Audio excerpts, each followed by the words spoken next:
안녕하세요. 아틀란타 호프TV 임경철 목사입니다. 그동안 다 평안하셨지요? 사랑하는 친구들, 또 옛날 형제 자매들, 또 새로 만난 주 안에서 교제하는 좋은 친구들, 복음의 교제를 통하여 다시 만나게 된 여러분을 오늘도 기쁘게 환영합니다. 저는 아틀란타 세광침례교회에서 한 3년 전 교회를 사임하고 원로 목사로 있으면서 선교에 조금 활동을 하다가 이렇게 호프TV를 자녀들이 차려서 짧은 시간 여러분과 교제하는 축복을 또 받게 됐습니다.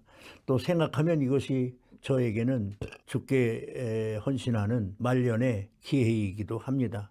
지난 시간에 이제 복음에 대하여 개괄적인 말씀을 조금 드렸습니다. 뭐니 해도 복음이 왜 복음이냐? 구원을 하시기 때문에, 구원을 주시는 말씀이기 때문에, 그래서 복음입니다. 이게 말하자면 구원이라는 뜻이 무엇이냐? 구원이라는 것은 살린다는 뜻입니다. 살려준다는 뜻입니다. 살려주는 것보다 더 고마운 것이 어디 있습니까? 죽은 것을 살려주는 것도 고맙고, 살려줬는데 다시 죽는 게 아니라 영원히 살 수 있게 살려주셨으니 이 이상 고마운 게 없지요. 그래서 우리가 아시다시피 한국에 복음이 들어온 것은 한 1세기 좀 넘어 한 120년 또는 카톨릭 역사를 보면 조금 더 되지만은 참말로 우리 한국 기독교 역사가 참 어려움을 많이 겪었습니다.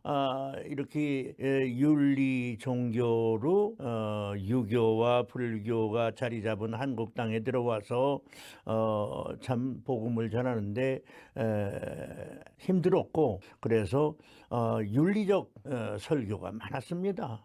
저도 한 60년 이렇게 목회를 했는데 이 설교 제목을 쭉 뽑아보면 젊었을 때는 아주 그 교회 성도의 윤리를 강조한 게 많고, 행정을 강조한 게 많고, 교회 부흥을 강조한 게 많고, 그런데 이 복음에 대한 설교가 젊었을 때는 미약했어요.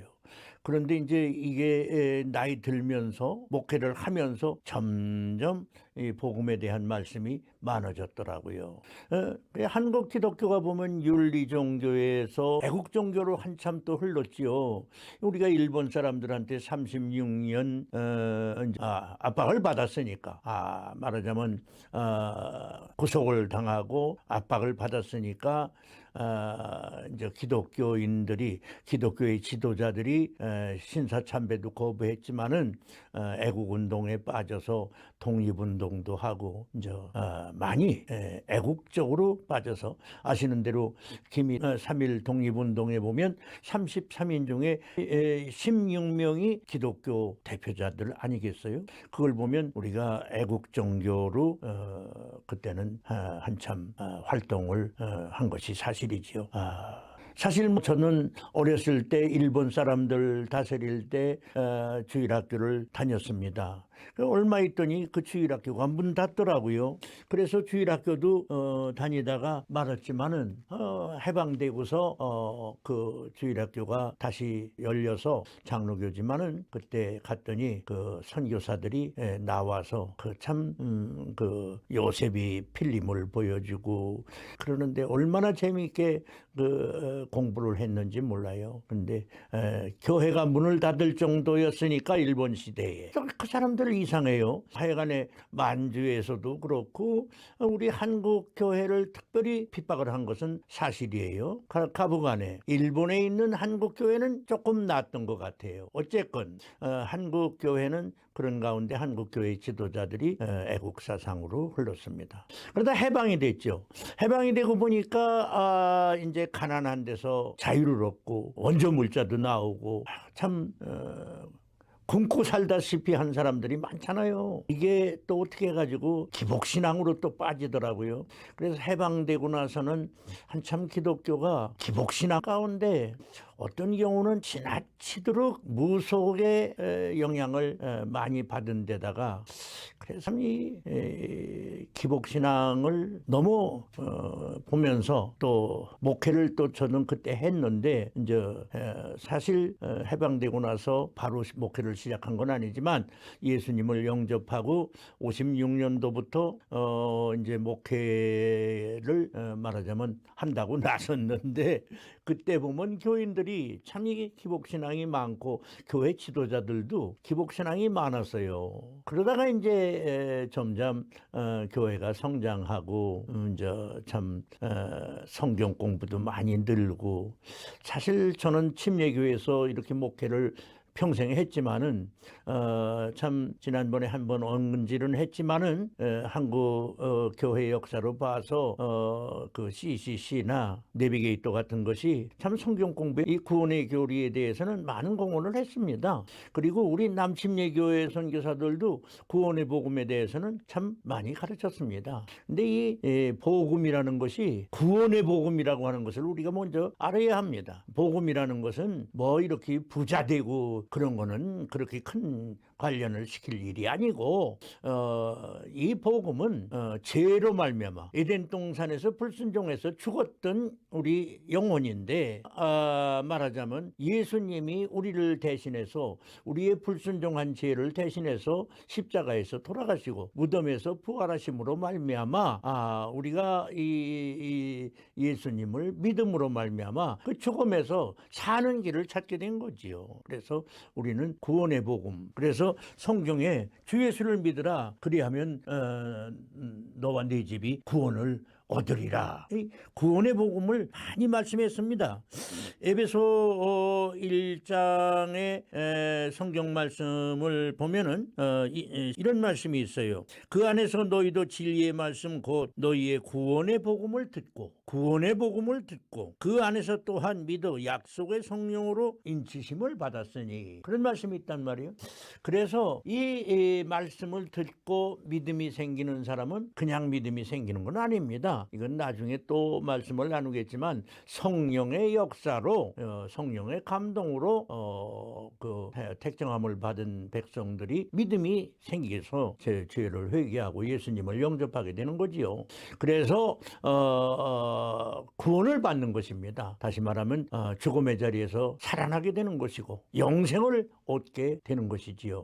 제가 젊었을 때부터 이 구원의 교리에 대해서 좀 제 나름대로 기도하고 제가 영등포에서 20년을 목회했어요. 그래서 영등포 교회에서부터 좀 제가 느낀 것이 있어서 그렇게 깨닫고 가르쳤는데 재미있더라고요. 저는 그 선교사들에게 직접 배웠는데 구원의 복음 한 번 구원은 영원한 구원이다. 또 구원의 3단계라 해가지고 구원을 이렇게 설명하고 저렇게 설명하지만은 그 한 번 구원받은 사람은 정말로 구원받은 사람은 하나님께서 버리시지 않고 영원한 구원이 되는 거지요. 저는 구원의 3단계를 과거 구원, 현재 구원, 미래 구원으로 가르쳤지요. 너희가 그 은혜를 인하여 믿음으로 말미암아 구원을 얻었나니 이것이 너희에게서 난 것이 아니요 하나님의 선물이라 이랬거든요. 그래서 성경을 보면 구원을 얻었다. 과거 시제로 표시된 데가 많습니다. 그리고 또 빌립보 2장 12절 말씀을 보면 너희가 두렵고 떨림으로 구원을 이루라 그랬거든요. 그래서 이 말은 현재 구원을 말했어요. 날마다 두렵고 떨림으로 순종하여 구원을 이루어가라 이런 말씀이거든요. 그리고 또 성경 말씀 가운데 끝까지 견디는 자는 구원을 얻으리라 이랬거든요. 이건 미래 구원으로 또 표시가 됐어요. 그런데 이것이 결과적으로 보면 하나입니다. 그래서 저는 영등포에 살아서 옛날에는 영등포가 그 여의도가 땅콩밭이었죠. 그래 비가 오면 그 한강이 넘치고 여의도 셋강이 꽉 차면서 그 여의도에서 참 피난을 나오고 그랬습니다. 우리 교인도 서 나오다가 그만 배가 뒤집혀서 생명을 잃어버린 교인도 있습니다. 그런데 구청 직원들이 제 방에 모래 주머니를 만들어서 쌓고 그랬지요.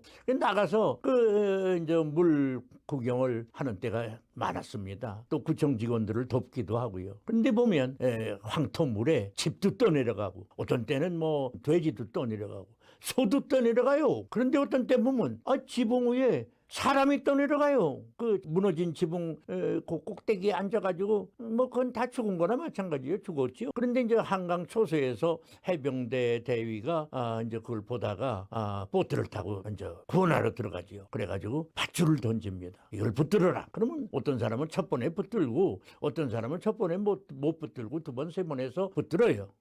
그래 붙들고 이제 해병대 대위가 이제 올라 태우지요. 그러면 죽은 것이 살아났습니다. 뭐 신학이라는 것도 보면 재미있어요. 전적으로 이건 해병대 대위가 자기를 살려줬다 이렇게 믿는 말하자면 칼빈주의 같은 신학이 있고, 그래도 내가 아직 기운이 조금 남아서 내가 정신을 조금 차려가지고 그걸 붙들어서 그래도 내가 살았다 해가지고 자기의 이성을 이제 조금 더 내세우는 그런 말하자면 뭐 알미니안이라고 할까요? 신학 사상도 있고 그렇죠. 하여간에 이제 올라타기는 탔어요. 하여간 이것은 산 겁니다. 구원 받은 겁니다. 올라탄 사람은 받은 겁니다. 그래가지고 이제 나오는데 이제 뭐 황토물이 막 떠내려오니까 참 겁이 나지요. 타기는 탔어도. 세상 세파라는 게 그런 거 아니에요. 그러면 이제 해병대 장교가 너는 가만히 있고 옆에 붙들고 너 가능하면 보드에 들어오는 물을 퍼내라 또 이렇게 시키는 수도 있지요.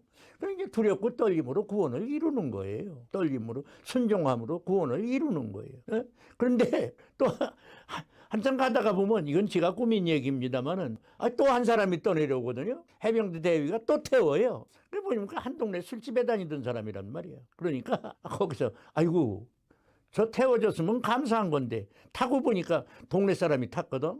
또 그것도 같이 놀던 사람이고 더러 싸움질도 하던 사람이니까 한 사람은 아이고 저건 또 왜 태워? 아이고 저건 또 여기 탔어 또 만났네. 이래가지고 서로 인상도 쓰고.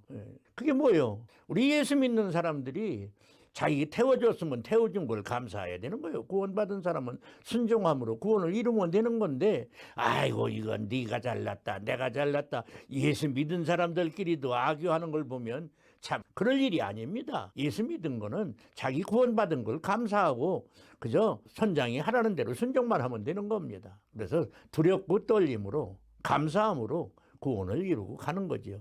그러다가 이제 영도 제 방에 도착을 한단 말이에요. 안착을 한단 말이에요. 그러면 이제 구경 나온 사람들이 박수를 친단 말이에요. 그게 이제 소위 말해서 미래 구원이지만 구원의 완성이라고 합니다. 구원의 복음이라는 게 뭐예요? 너 이렇게 죽었는데 이 줄을 붙들어라. 너 살 길을 열어주마. 너를 살리러 왔다. 그게 구원의 복음 아닙니까? 우리 인간들에게 필요한 것은 구원받는 일입니다. 영생을 얻는 것입니다. 뭐 여러분들은 다 예수 잘 믿으시는 분이고 주의 종들도 많이 계신 줄 압니다. 그러나 혹시라도 내가 구원받았는지 이런 의심스러운 생각 그런 거 있으시면 그런 거 다 버리시고 한 번 구원은 영원한 구원이고 이렇게 구원의 3단계는 있지만 해병대 대위가 이렇게 태웠으면 끝까지 태워가지고 가지 중간에 야 이놈아 너 왜 그래 내려 하고 다시 내리라고 하거나 던져버리는 그런 해병대 대위가 아닙니다. 끝까지 태워가지고 가는 게 선장입니다. 우리 예수님은 끝까지 태워가십니다. 구원의 복음 나는 복음에 뭐 아까도 말씀 잠깐 드렸지만 병이 낫고 부자가 되고 심지어는 뭐 아들을 낳고 기독교를 한참은 또 그렇게들 선전을 해가지고 아주 예수 믿으면 뭐가 그렇게 다 되는 걸로만 생각을 했는데 무엇보다도 우리가 알아야 할 건 기본이 기독교의 기본은 죄의 문제입니다. 인생 최대의 문제, 죄 때문에 우리는 죽은 것입니다. 죄 때문에 우리는 지옥으로 가는 것입니다. 이 죄에서 우리는 구원을 받아야 되는 것입니다. 살 길을 찾아야 되는 것입니다. 그게 첫째입니다. 지금 뭐 죽은 사람들이 급한 게 뭐예요? 살 길을 찾는 것 아니에요? 그런데 이 복음이라는 게 성경 말씀 누가복음 2장 10절에서 천사가 말하기를 너희는 두려워하지 마라 보라 내가 온 백성에게 미칠 기쁨의 좋은 소식을 전한다고 그랬거든요. 온 백성에게 미칠 기쁨의 좋은 소식이요. 이거보다 더 기쁜 소식이 없습니다. 이거보다 더 기쁜 소식 온 백성에게 미치거든요. 누구 차별이 없습니다. 그래서 뭐라고 그랬어요? 바울은 로마서 10장 13절에서 누구든지 주의 이름을 부르는 자는 구원을 얻으리라. 여기는 남녀노소, 가난한 사람, 부자, 배운 사람, 못 배운 사람, 한국 사람, 미국 사람 차별이 없거든요. 그러니까 구원이 좋은 거지요. 예수 구원보다 좋은 거는 없어요. 참 이렇게 좋은 구원을 받게 된 것이 제가 뭐 어렸을 때 주일학교를 다녔지만은 그 일본 시대 조금 다닌 거 뭘 알았나요? 그냥 갔지요. 그런데 참 이렇게 6.25 전쟁이 터지고 선교사들이 다시 나오고 복음이 전달돼서 이 구원의 복음을 믿고 구원받고 부름받을 주의 종이 되어 이 구원의 복음을 증거하는 사람이 된 것이 이렇게 감사합니다. 감사합니다. 우리 이 구원의 복음을 받았으니 행복하고 우리 영생의 자리에서 함께 살게 될 줄로 믿고 다시 한번 감사드립니다. 다음 주일에 봬요. 감사합니다.